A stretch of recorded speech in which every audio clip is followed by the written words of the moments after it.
Cafe anyway.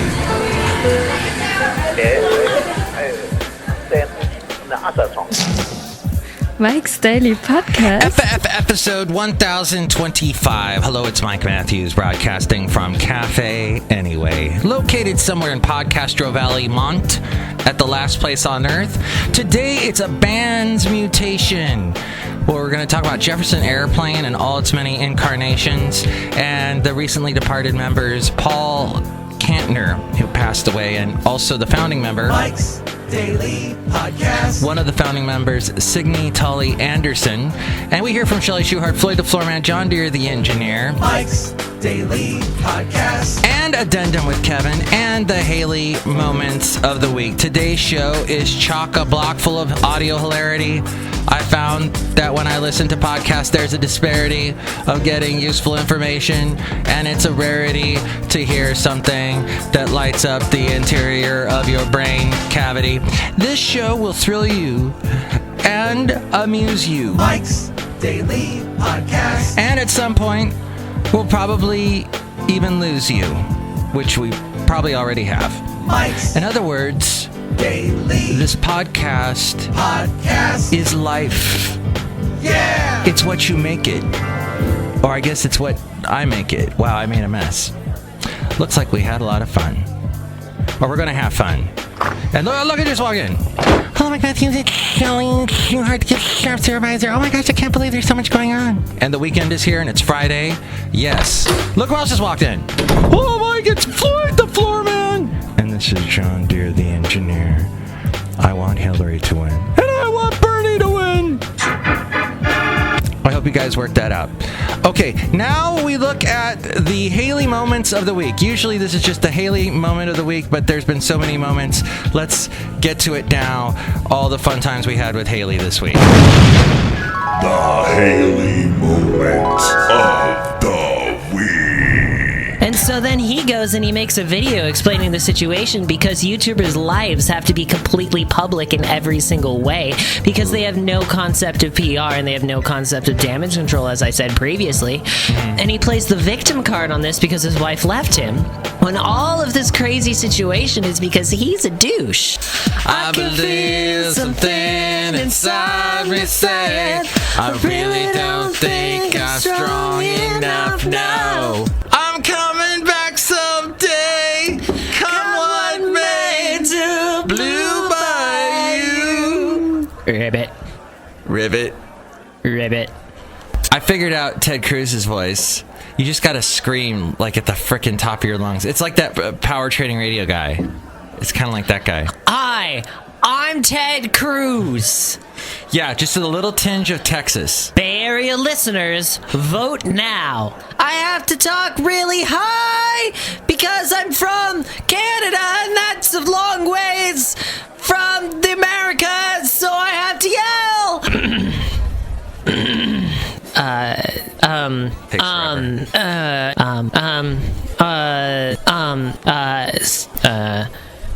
Some of the, like... Yay! HAYLEY's Moments of the Week. And we also threw in some of HAYLEY's throat clearing on Mike and HAYLEY's uhs. You know, you can hear all the past HAYLEY, daily HAYLEYs that we did this past week, all the past shows and all the podcast pictures, my past interviews. If you want to help us out through our Amazon link, all of that is at mikesdailypodcast.com. If you're going to buy anything on Amazon, click on that link there at mikesdailypodcast.com. Buy whatever it is you were going to buy, and that helps us out. And there's also the PayPal if you want to become an inglorious Mike's Daily Podcaster and help us out that way. And get a special greeting from all the Cafe Anyway characters, even the ones that are fighting over Hillary and Bernie. Yeah, Mike, we hate each other. Yes, we despise each other. Except for when we kiss and make out. Yes, we do that. 'Cause I'm Floyd the Floorman. And I'm John Deere the engineer. All right, then.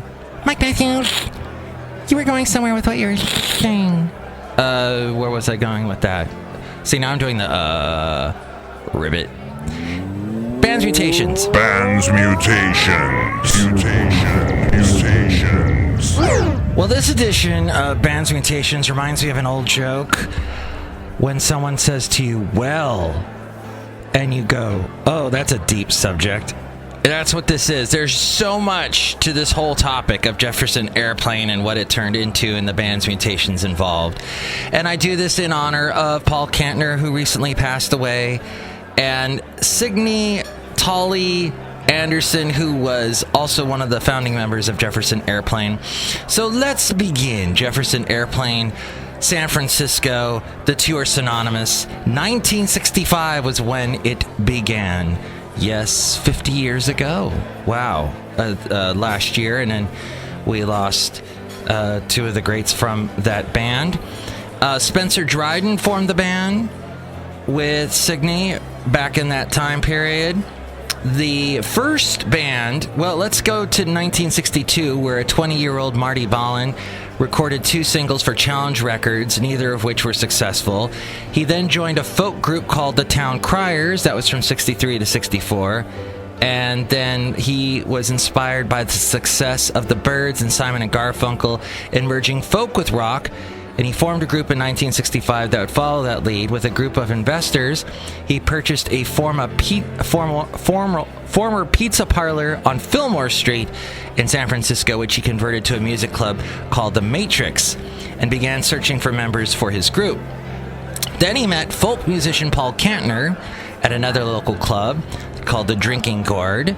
Kantner, a native San Franciscan, had started out performing on the Bay Area folk circuit in the early 60s, alongside fellow folkies Jerry Garcia, David Crosby, and Janis Joplin. Paul Kantner had cited folk groups like the Kingston Trio as strong influences. He briefly moved to LA in 64 to work in a folk duo with the future Airplane Starship member David Freiberg, who subsequently joined Quicksilver Messenger service. Then Balin and Kantner recruited other musicians to form the house band at the Matrix. After hearing female vocalist Signe Toly Anderson at the Drinking Gourd, Balin invited her to be the group's co-lead singer. Anderson sang with the band for a year and performed on their first album before departing in October 1966 after the birth of her first child. Then they recruited Paul Kantner, an old friend. He recruited blues guitarist Jorma Kaukonen. Originally from Washington, D.C., Kaukonen had moved to California in the early 60s and met Kantner's wife at Santa Clara University in 62. Kaukonen was invited to jam with the new band, and although initially reluctant to join, he was won over after playing his guitar through a tape delay device that was part of the sound system used by Ken Kesey for his acid test parties. Drummer Jerry Poliquin and his acoustic bassist Bob Harvey completed the original lineup. The origin of the group's name is disputed. Jefferson Airplane is slang for a used paper match splint to hold a marijuana joint that is too short to hold without burning the fingers, an improvised roach clip. A popular conjecture suggests this was the origin of the band's name. But band members Jorma Kaukonen had denied this and stated the name was invented by his friend Steve Talbot as a parody of blues names such as Blind Lemon Jefferson. The group made its first public appearance as Jefferson Airplane at the opening night of The Matrix on August 13th of 65 and expanded from its folk roots, drawing inspiration from the Beatles, the Lovin' Spoonfuls, the Byrds, and gradually developed a more pop-oriented electric sound. Jerry Poliquin departed. Singer-guitarist Skip Spence, who later founded Moby Grape, was invited to replace him. And then Bob Harvey was not up to par, so he was replaced by Jack Cassidy. Now, Jack Cassidy was an old friend of Kaukonen. They would later form Hot Tuna. Let's play a little bit of Hot Tuna. Oh, yeah.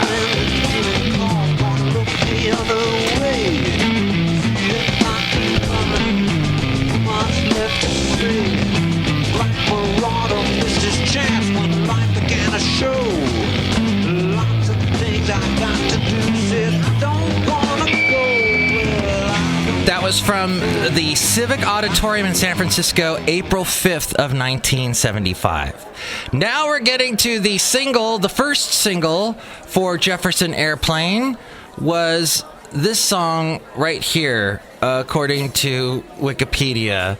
Let's play that. And that That's Signe Toly Anderson singing with Marty Balin on that. How strong my love is for you. Oh, don't I'll be empty wanting your love like I do. It's no secret, no, when you got me jumping up and down. It's No Secret, the name of that. Hey, wasn't that a Kylie Minogue song later on? Forgive me. I've been in radio a long time, and I remember the 80s. So, yeah, It's No Secret. Where was that part? I saw that. Oh, here we go. The group's first single was Marty Balin's It's No Secret, a tune he co-wrote with Otis Redding in mind. Oh, he wrote it with Otis Redding in mind. It would have been cool if he co-wrote it with Otis Redding with the Sitting by the Dock of the Bay and all that. And San Francisco connection. The B-side was Running Around the World. Now, the song that led the band's first clash with RCA over the lyrics, "The nights I've spent with you have been fantastic trips." After the debut LP was completed in '66, Skip Spence quit the band and was eventually replaced by Spencer Dryden, who played his first show with the Airplane at the Berkeley Folk Festival. July 4th, 1966, Dryden had previously played with a Los Angeles group called The Ashes, who later became the Peanut Butter Conspiracy, and Signe Anderson had a baby. She gave birth to, well, let's move on to that. Oh, yeah, her daughter in '66. And in October, she announced her departure from the band. Her final gig with the Airplane took place at the Fillmore, October 5th of '66. The following night, her replacement, Grace Slick, made her first appearance. She was already known to the band. She had attended the Airplane's debut gig at the Matrix in '65. Her previous group, The Great Society, had often supported the Airplane in concert. And with Grace Slick, they had one of the biggest freaking hit songs of their career. Don't you want somebody to love? Don't you need somebody to love? Wouldn't you love somebody to love? You better find somebody to love. And, you know, they also did the White Rabbit tune as well. Now, they were on the Smothers Brothers Comedy Hour and performed that song and White Rabbit. It was videotaped in color and augmented by developments in video techniques. It was famous, this appearance on the Smothers Brothers Comedy Hour. It's been frequently rescreened and is notable for its pioneering use of the chroma key process to simulate the Airplane's psychedelic light show. Now, I'm going to zip on past a bunch of important things. They had decided to turn into Jefferson Starship, formed in the early 70s by several members of the former psychedelic rock group Jefferson Airplane. The band has undergone several major changes in personnel and genres throughout the years while retaining the same Starship name. And it was led by co-founder Paul Kantner. It more closely resembled its original mix of psychedelic and electric folk than the pop-driven tunes it was widely known for in the early to mid-'80s. It is not to be confused with Starship, which we'll get to in a moment. But during the transitional period of the early 70s, when Jefferson Airplane was in the process of disbanding, Paul Kantner recorded Blows Against the Empire. This was a concept album featuring an ad hoc group of musicians. And then they had this big, huge song that still gets played all the time.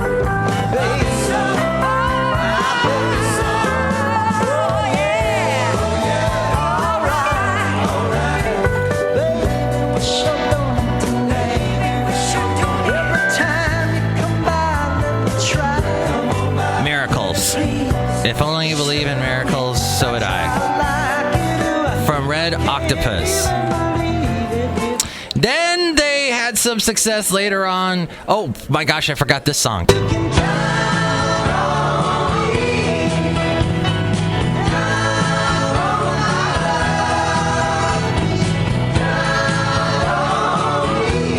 Marty Balin and Grace Slick singing together, harmonies, Paul Kantner with them. Oh, but then Marty Balin went on solo for a little while.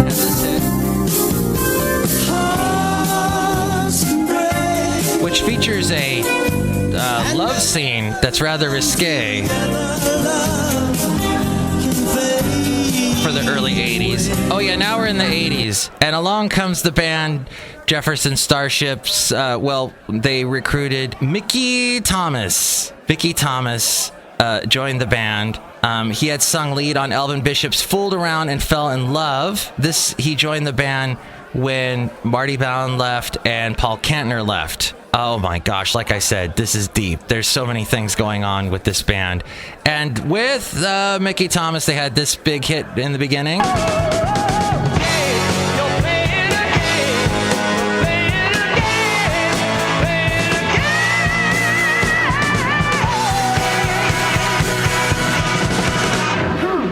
If you watched Wet Hot Summer, they use this part all the time in the intro to the show on Netflix. Jane, yes, of course, Starship then would have a huge hit in 85 with this one. Yes,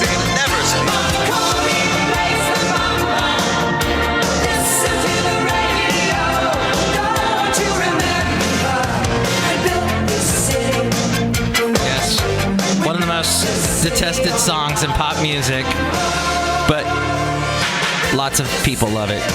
I'm sure if Hayley were here, Hayley would go nuts over this song. I almost forgot the other big song Starship had.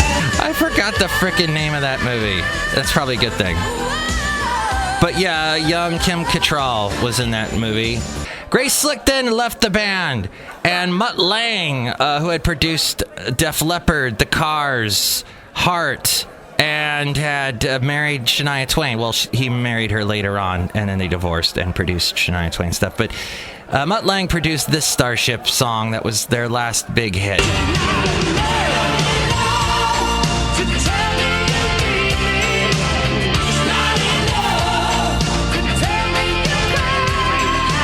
Yeah, you definitely hear the change in production from the early days, don't you? And the definite Mutt Lange style. I have neglected to mention the KBC band. Paul Kantner, when Marty Ballin and him left, they took Jack Cassidy along, when he wasn't touring with Hot Tuna, and they made the band the KBC band. I loved this album. It was so funny because I really didn't know that much about Airplane at the time when I got into this album. But I just found this video on YouTube of them performing in Daytona Beach, which is where my mom lives. And at the band shell at Daytona Beach, which my mom and I have gone to many times, it's this awesome little, it's not this big pretentious arena. It's this little concert space right on the beach in Daytona Beach. And this is them performing one of their songs that got probably the most airplay for them. It's Not You, It's Not Me.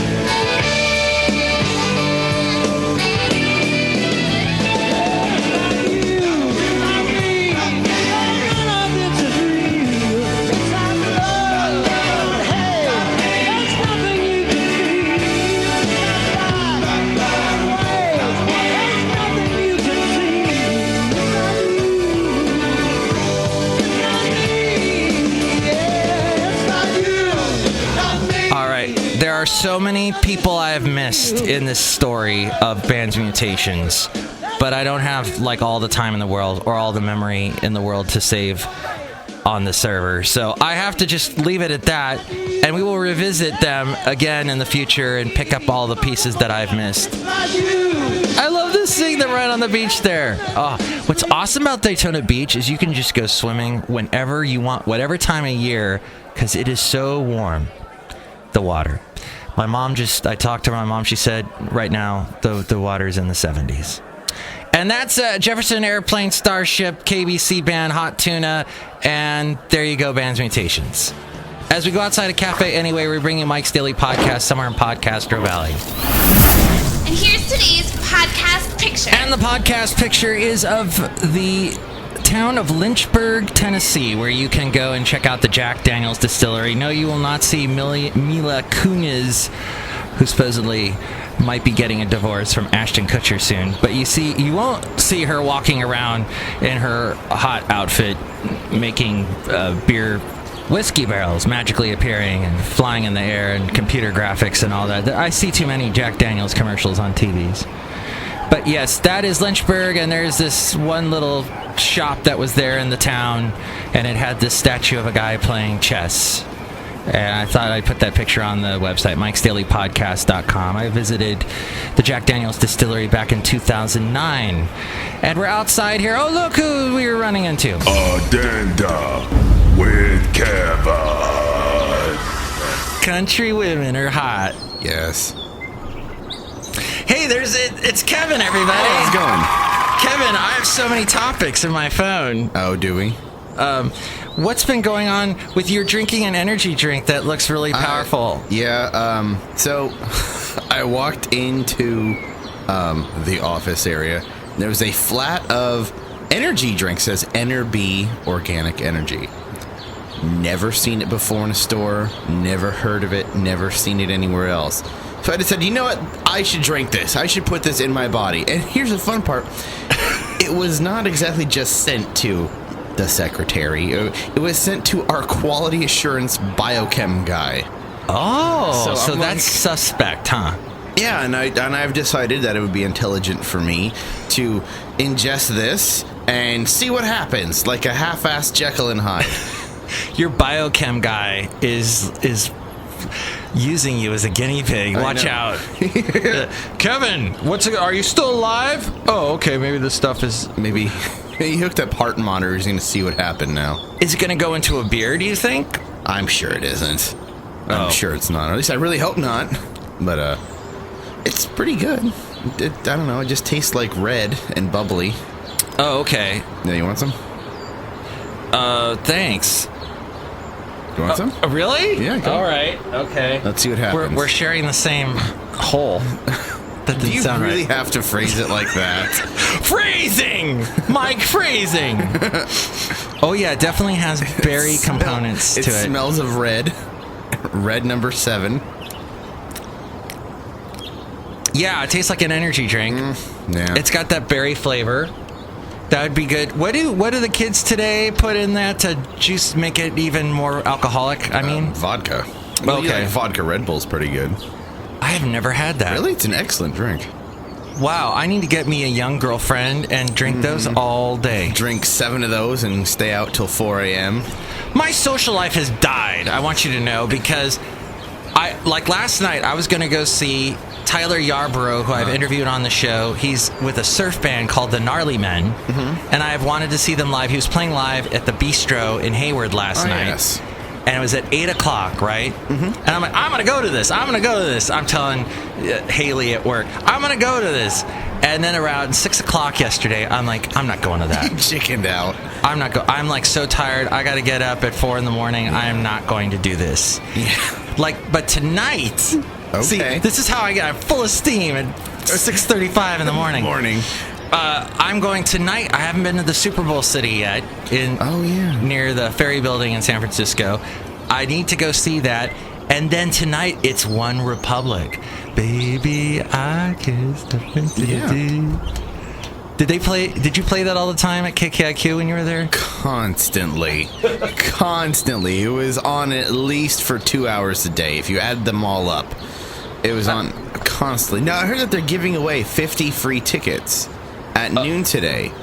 And but it's free, isn't it, to the public? Isn't it? Okay. Well, I heard something like that they're giving away something. And Dave that we work with posted it on Facebook. Oh, we should all go. I'm like, oh, okay. Well, I'm going to be in the city on Saturday. What are you going to do then that day? I am lucky enough to go see the Cage the Elephant and Metallica show at AT&T. Oh my God! Yeah, I'm actually pretty excited about that. That's like bucket list stuff. Oh, that's going to be insane. Yeah. Wow. So I'm going to be right there. And remember, then we have the pub down the street, so I'm going to get a whole bunch of free beer and then go to the Super Bowl city and then down to AT&T. That's right. You have the 21st Amendment also has a pub there. And on 2nd Street. What a fun day you're going to have. I hope so. I took the day off. You know, I haven't not taken a Saturday off in like 7 months. Damn. Yep. You're taking a Saturday. I'm Wow. taking a Saturday off for this. This is how excited I am to go see this. We'll be counting stars. Now I'll do you a fade back. I'll do you a fade. 1017 KKIQ. Hey there, it's Kevin. It's 2:32 a.m.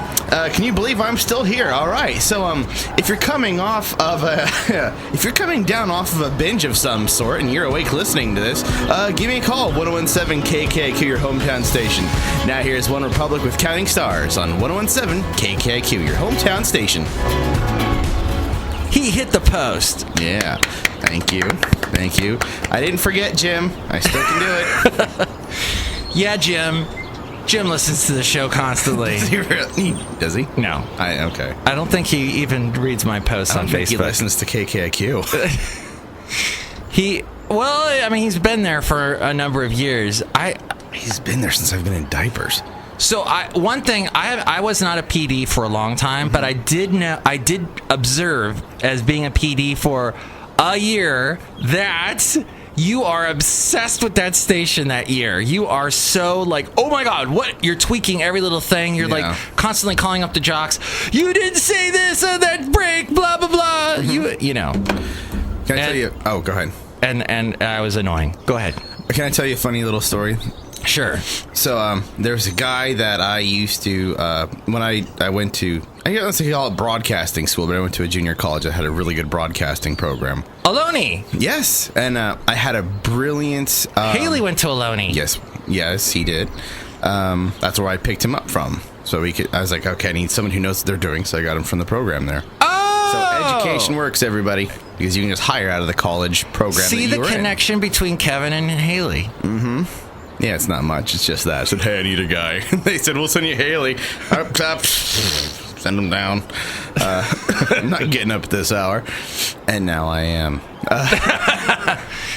So that you can then work at a brewery later on. Yes, exactly. Good thing I didn't take any biochem. Good job, everybody. Win-win. Yeah. Even though you're drinking a biochem experience. Yes, I know. I'm drinking this thing. It contains no natural ingredients. This is completely designed in a lab. Yeah, I don't know what yerba mate is, but I'm vaguely afraid of it. But it's organic. I feel as if that's some coffee drink I had once was a yerba mate. Yeah, it's some sort of hot drink, but I have no clue what it is. Addendum with Kevin is fun. You learn things on this show. And, what were you saying about your community college I'll just say radio it's program? a quick story, but my professor that year, if you want to call it that, he's still a big-time consultant in the radio deal, in the radio industry, and he runs like 6 stations out in Phoenix. And he told me about when he was a PD. When you work in radio, there's a lot of egos you have to watch out for. Real pain in the ass types, and nothing makes someone have a bigger swollen head than success. When you got a station that's not doing very well and things are not exactly going great, and then this morning guy comes up and he lights up the whole area and he's getting ratings and things are going better and promotions are happening, that guy has a very likely tendency to get a big fat swollen head because all the business guys are like, oh man, you totally saved our ass back there. And all the listeners like, oh my God, you're the coolest thing ever. So it kind of gets to your head. So he was having this big promotion in like 1994 or something like that. And he was giving away cell phones when they were like big, remember, and they were like, still a thing to have. A brick. That was a big deal to have. So, and he's doing this promotion. He's going to give away 1 cell phone every day. And he tells the morning jock guy, look, dude, we're going to have this great promotion. So he's like, I made a great liner for you. I want you to play the liner after the 4th song. And jock guy goes, yeah, whatever. Song 1, song 2, song 3, song 4. Song 4 comes on, jock goes, hey, I'm, cool Mr. D, and this is my show. And he goes, this is song number 5. He's like, what happened to my liner? So he calls him in. He's like, what happened to my liner? Yeah, your liner sucks, dude. He's like, look, I'm the PD, and I'm telling you, the PD is the supervisor, you could say, of all the on-air people. I'm not going to play your stupid thing, and blah, blah, blah, blah, blah. So he says, no, you're going to play it because I told you to. We need to promote this event. This is huge. All right, so next day comes. Play the liner after song 4. Song 1, 2, 3. Hey, it's Mr. D again. Song number 5. Doesn't play it again. He's like, we're losing time on this now. You know, we're not playing the liner. We're not getting the word out. We have to start the promotion on, let's just say, Monday. He goes into the general manager's office. He's like, you know, I cannot get this stupid Mr. D jerk to play the liner I gave him. We're losing time on this. It's like, well... And the GM goes, well, throw something at him. Like, what do you mean? He's like, well, I said don't hit him. I said throw something at him. Let him know you mean business. So he's like, okay. So sure enough, day like 5 comes. Song 1, song 2, song 3, song 4. DJ comes on once again, does not play the liner. All right, so he goes, Mr. D to my office, please.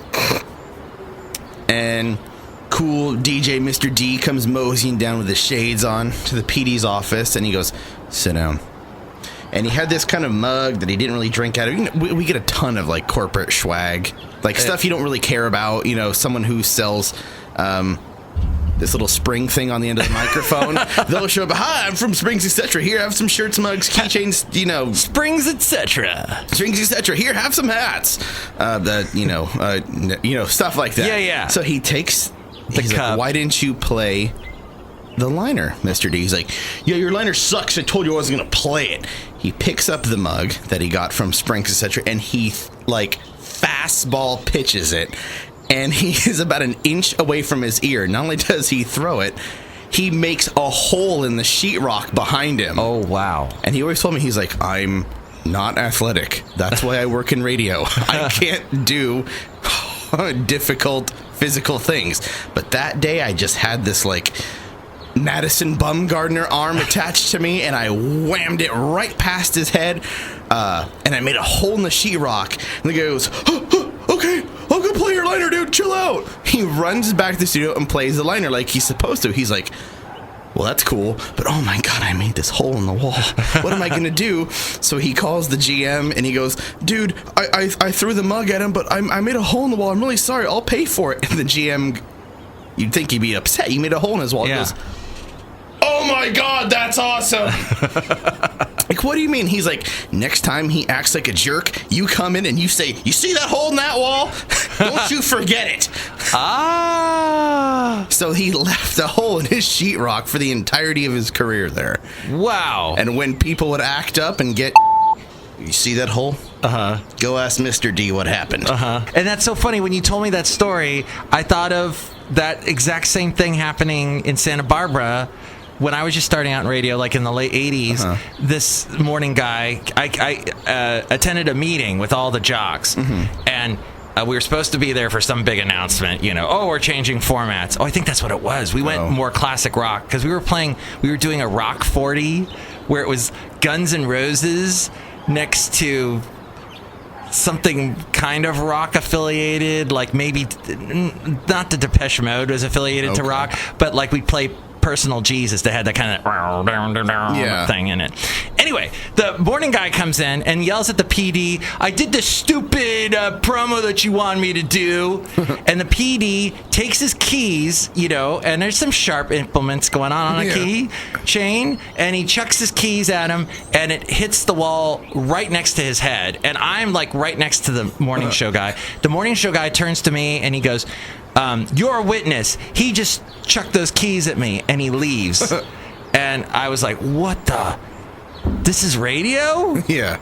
I think I'll stay. Yeah. I'll stay for another. This is interesting. This is fun.